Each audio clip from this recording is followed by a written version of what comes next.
Good morning guys. So, ni ami diri karon naglakad, walking sa koan. Adto ila pa na didto oh.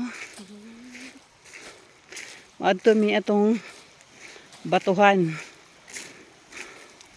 Parang kaya pa naman ito sa partner ko dito eh.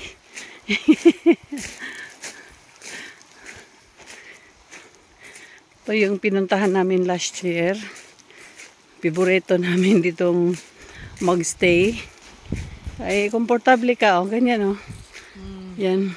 Yung tinirahan namin, bato yung palibot. Dito, hindi. Hindi. Pero sa loob, mga kahoy-kahoy na. Yung style lang niya yun ba? Decoration. Ganda. Sus, ganyan ang forma pero pira yan. Sila? Wala. Daddy.